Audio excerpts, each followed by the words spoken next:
Welcome back to Break of Throw. I'm here with the former Premier League champion, Glenn Durrant, and today we're going to be looking at two kind of superstars of the Super Series. We've got Marvin van Velzen and Tom Sykes, Glenn, two fantastic players who've really grown on this stage. Yeah, absolutely. I think in particular Marvin van Velzen, I think the catalyst for his success was this stage behind us, and it breeds confidence as well. So I've been analysing his throw and looking forward to going through Tom Sykes, who's not from my neck of the woods, but I've been following his career for a while now, and he's really progressing nicely. Before we break it down, let's talk a little bit about the ADC, because Marvin qualified through ADC Europe and Tom through the ADC in the UK. How important is a system like that? Well, I wish I had it in my time. You know, the World Masters was really to get you to the World Championships in the BDO system. Otherwise, you had to travel the world. These ADCs are a fantastic ground, and I attend a lot of the vaults. I don't play in a lot of them, but you know, I'm looking at players to see how they're progressing. So that's giving them, the real background that they need and the real foundation. But it's amazing. I don't think people really believe it at the MODUS Super Series how much players want to be on this stage. We had the MODUS qualifier for the Northeast on Sunday, and I couldn't think of one player that wasn't there. It was the most top-class field, and all because they want to be here. So the ADCs are sold out, the vaults are sold out pretty much instantly. There's more and more right across the country now. Good money. We talked yesterday that if you win a week here, it's 5 grand. You win Champions Week, 25 grand. You've got the global 60 grand. £90,000 can change lives. That can give them a real basis to then go and kick on and one day become a professional player. So it's a wonderful system. Yeah, a really impressive system. We're going to start with Tom Sykes. We're going to take a look at some of his clips from the start and some of his clips now. Glenn, what we're going to look at here is the stance of Tom Sykes. What stands out to you here? Well, I hope he doesn't mind me saying this, but he is coached. He is someone that has worked on that throw.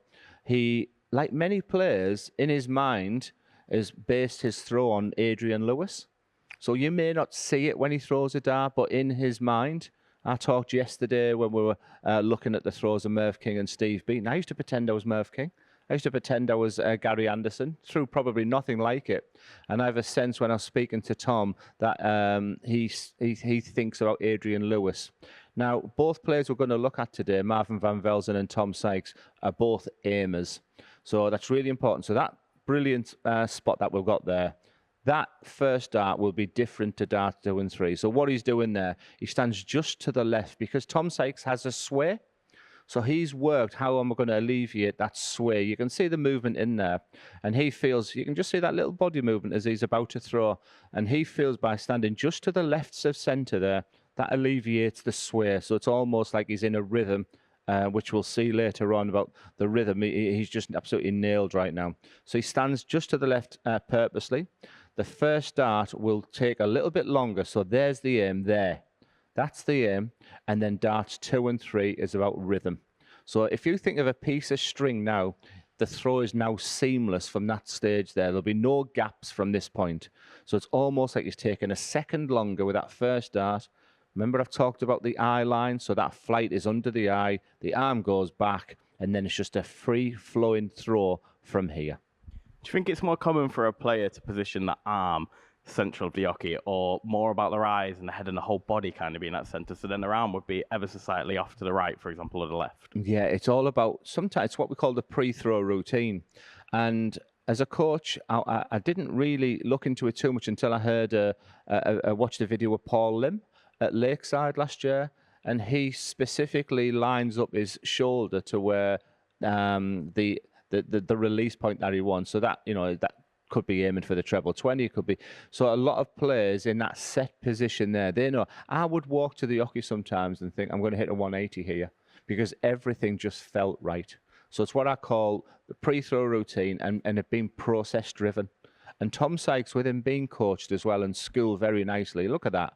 I mean, that is beautiful. You've heard me talk about the angle of that shoulder to the elbow. So as we see it, as we see the follow through. Now, he talked to me about his whole throw is about the follow through. But I want to say to anybody watching this right now, if you throw a dart and you're thinking of your follow through, you're in a sticky wicket. because I believe if you throw a beautiful dart like he's doing there, the follow-through will look after itself. You'll get some players who are thinking of the follow-through, and then it becomes a two-way motion. They throw the dart, and then they extend their arm afterwards. But that for a coach, that screenshot there, look at the wrist and finger. So nothing's coming from the shoulder. A lot of it's coming from that elbow area, forearm, and at the end, the flick of the wrist as well. So there's his aim. He'll release that dart from there, and then darts 2 and 2. Watch the pace of darts 2 and 3. It's beautiful, and it's no surprise to me that he's getting the success. He represented England last week, and he was the star of the show. Got man of the series. He's just maturing very, very nicely. What about the grip for Tom Sykes? Because we know that the dart lands very upright for Tom, and that's due to how he holds it. Well, it's even a little bit more than that. He's even got a set of darts designed for him, like many players have. And there's scallops on his darts where he doesn't have to fiddle with the dart to try and find the release point that he wants. There's markers on his darts that he is holding the dart exactly the same each time. And you're saying there about not having to have to fiddle. That's obviously really important for someone who relies a lot on rhythm. Yeah, I think so. There's a feel on his dart, which he gets it, and then he can go. And he plays at such a pace as well. It's got to be a feel on that dart. He can sense it straight away. You'll see it on a Joe Cullen dart. You'll see it on the Merv King dart. So people with those straight darts over the years have sort of added that extra grip, added that scallop so they know, because there's nothing worse as a dart player when that transition from throwing the first dart to then collecting the second one, and you can see them, the nerves kick in, and you can see it in that is not sat right, and it comes out the fingers totally different. So to deal with that, manufacturers. But this clip here is actually blowed my mind. I think Tom Sykes would love to see this. This is 2 separate throws, by the way. That is not the same throw. Even when he takes the darts out, it's exactly the same time.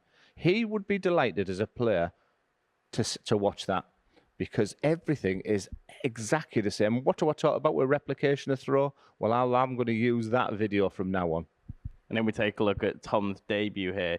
Even then, there's a little bit more in the shoulder, perhaps. But apart from that, it's still very similar. Even the celebration, weirdly enough. Yeah, there's the shoulder. Remember when I just said a lot of it comes from that elbow, wrist, and fingers on that one with the white shirt. There's just a little bit more. So you can see the movement on him.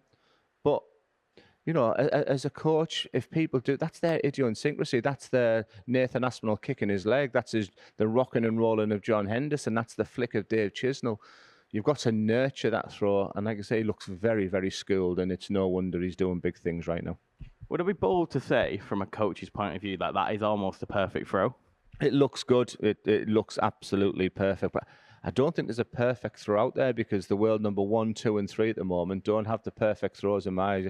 You look at Luke Humphrey's darts; it's like a javelin. It's fairly. It's not many people are throwing a dart like him, and he brings it the way back. But it, again, aims the first dart, rhythm on darts 2 and 3. So you can see a lot of players are now sort of almost copying the throws. But with Luke Littler, it's the whip of that wrist. You just watch when he brings that dart, and watch what's going on here. It's incredible. And if you try to replicate that, it then becomes very, very difficult. So, no 2 throws are the same there, but I can clearly see there that Tom has worked on what we call the process, because that is just immaculate. Every single dart the same. But what is funny is when he picks those darts out, it's exactly the same. Tom Sykes is one of those players who you watch here and you think, he has it. He could potentially win a series, and we've seen in him a couple of Champions Nights. That progression from when he first got here, he didn't qualify, and he was a relative unknown, like a lot of the ADC players. How important is it to be able to not only get up on this stage and get that experience, but also be able to just take a little bit of a look back at your clips and understand where potentially you did something wrong and where you could potentially improve? Yeah, there's a fine line. There's a fine line, because what I was doing wrong as a coach at the beginning was using that. So remember, as a player in 2019, I honestly thought at some points I felt like the best in the world. 2 years later, I'm barely hitting a big 20. So what did I do? I went back to look at your throw. But players' throws evolves without you realizing it. You get taller, you get thinner, you get fatter, your body changes, the biomechanics change, you stand more with flush to the yoke, you stand toe to the... Things change there, and it is a little bit dangerous to go back and try and throw like you used to. So technology is great, but what I love about a dart player now is players being as an individual. If they kick the leg, if they have their own idiosyncrasies, as we've talked about, don't try and throw the perfect dart, because if you think on that stage, it can be a lonely place. I played a game once and went A, B, C, D, A, B, C, D, and I got beat 6-0 in 7 minutes off Gerwin Price. And Gerwin Price, remember his words? He shook my hand and he said, I hated that. I hated to see what you've become. And part of that was because I was looking at my throw and studying my throw. So there's a fine line of getting that right. There's one more thing I want to talk about with Tom Sykes, and it actually is the pace, because he was involved in the quickest game in Super Series history against Brian Rahman. But what I find impressive is that he knows how good he is when he's fast, but you're not just going to play fast players all the time. You're going to play some players here who take the time, and that's completely fair enough for them. But as a fast player, how do you deal with that, especially from a coaching point of view? What would you tell somebody who's a fast player who's playing someone who's a bit slower? Yeah, I mean, it's very difficult, because I think last night we watched a very, very good Daryl Fitton last night. I was absolutely delighted to see how well he's still playing. But he will dictate the pace. And I think if you want to be an elite dart player, you've got to be versatile, you've got to be adaptable, and you've got to deal with the situation there. I've had players who've sang a song behind. People will adjust their flights and stems. We'll have people who are looking where the player's thrown.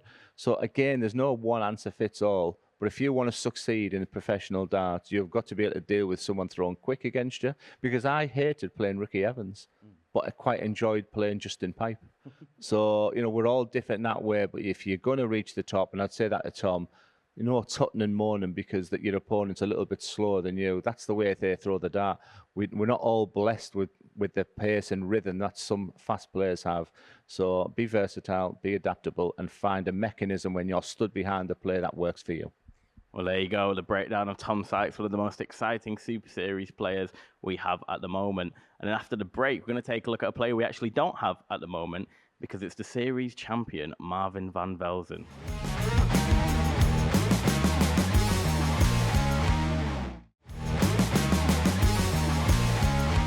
Welcome back to Break of Throw. We're looking at the Series 8 champion, Glenn, Marvin van Velzen, someone who was ultimately massively impressive when he was here, but now has actually gone on to get his PDC tour card. So he's doing something right. And this is a classic one where on debut, he didn't do so well at all. So it's that one where you've got to come and acclimatise to yourself. And I think he's another, someone who studies his throw. And there'll be a lot of similarities to my answers regarding Tom Sykes, because Marvin van Velzen has evolved. And that evolvement, a lot of it's come from the stance. So as you can see in that picture there, his foot is totally flat to the yoke. So he's absolutely nailed on. He's got that body shape exactly. And exactly the same as the first, as Tom Sykes there. He's an aimer. So that first one, what he's doing now, it's a bit like playing archery. It's a bit like any sort of hand-eye coordination games that you've got. That first that he's measuring it up. And you can see, so this is where he's, so have a look at the feet there. So the feet is pretty much, it's in between. So it's not toe on like Gary Anderson, like Humphreys. He's just resting his bridge of his foot on there to where his real success has come with the foot totally flush to the yoke there. So I always show my clients that, especially people who are new to the game, there's 3 types of stances that you're looking for. Have a look at Luke Humphreys, have a look at Gary Anderson, have a look at I think Ross Montgomery as well, who's on the back of this stage here. They go, there's almost like kick the yoke, and then they put their toes directly on there. But you can see, even with Marvin van Velzen, within a couple of years, totally changed his stance. He likes to stand to the just right of the centre. But the most important part of the Marvin van Velzen throw is the wrist. So as he stands there now, what he's trying to work on now is, as he's about to pull the dart here, that the wrist must lock because he does not want it to sway, so which has been part of the game there. So there, he has worked so hard on cocking that wrist back and getting into a set position from there. And very much like Tom Sykes, once that goes, there's no aim there. Now it's rhythm.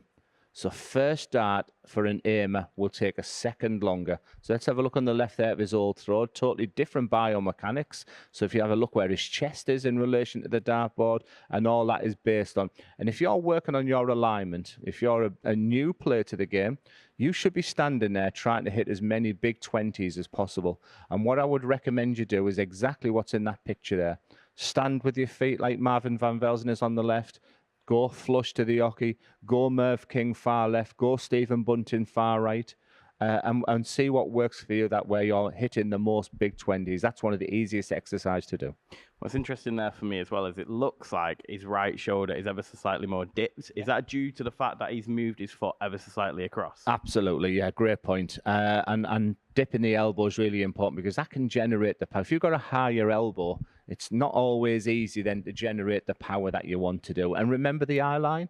If you put your flight to your eye and then dip it, of course your elbow's going to go down as well. So I like a lower elbow, and I think that's something that Marvin has worked on. And he looks two different players there. We looked at Tom Sykes previously.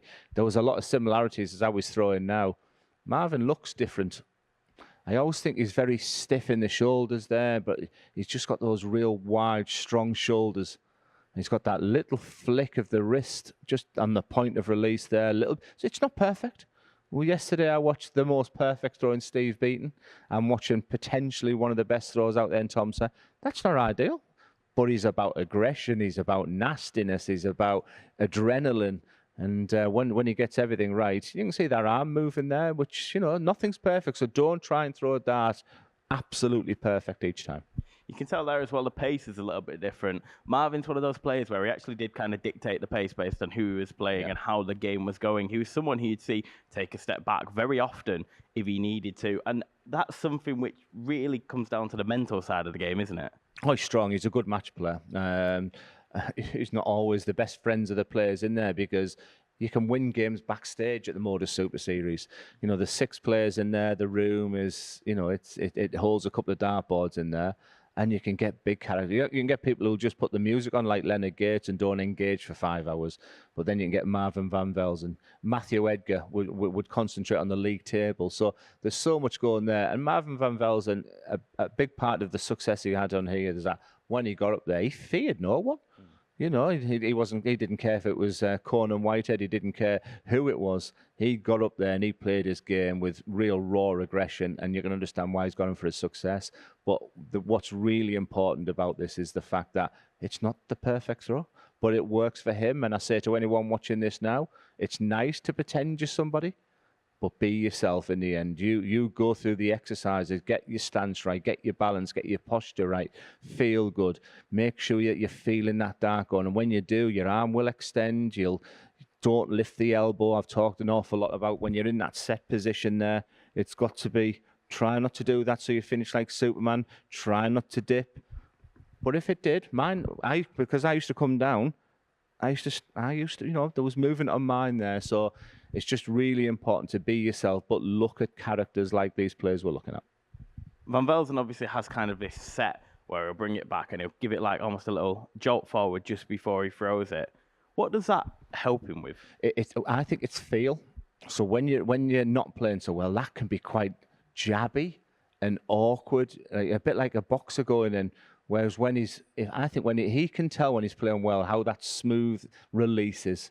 So if you ever see where the whole body moves, they've got the late release, they're falling over there, because that's tension, anxiety, that's high-pressured situation. So in answer to your question there, he may dictate his whole throw on the feel of that release of the dart. When he's flicking that wrist back, and on the point of release, it's almost like when you're throwing badly, when it's coming out aggressively, it's coming out, your body's moving. So that smooth release might be a real indicator to Marvin van Velzen that he's throwing nicely. Let's take a look at the Marvin van Velzen 9 darter, because that is 9 perfect darts. It's everything working in tandem. With someone like Marvin van Velzen, the 180s were always in the arsenal, but the composure to finish it off in this 9 dart leg kind of shows. In my opinion, it might be a bit controversial, but if you can hit a 9 darter on this stage, you can go to Q School and get a talk card, because in my opinion, it's all about composure. And if you can keep your composure, because everyone knows on the 7th and the 8th dart, they're thinking about it. And I think if you're talented enough to hit a 9 darter, you could, you're good enough to potentially go to Q School and get a card. But the composure element of it is something what I look at, and I think if you can do it on here, you can do it anywhere. Absolutely, and you can't teach that either, Jake. I mean, what's important now, this is about you. This is about your attributes. I talk an awful lot about skills and abilities of people. When you stand there, 24 hours after Conan Whitehead's hit a 9 darter on there, you can't teach that. So you can school, you can coach, you can mentor, you can manage players. But Marvin van Velzen, when he wants 141 there, that is, you can teach people that, in a sense that we work with grouping. We work on the techniques of throwing the dart, the biomechanics of standing, the flick of the root. We can work with players. What I don't think many people, what I don't believe is you can work with a sports psychologist about getting the breathing right at this point. But I still believe we're born with something very, very special. We're born with like a Luke Littler mentality. And Marvin van Velzen demonstrated them skills there. His job is now to replicate that more and more.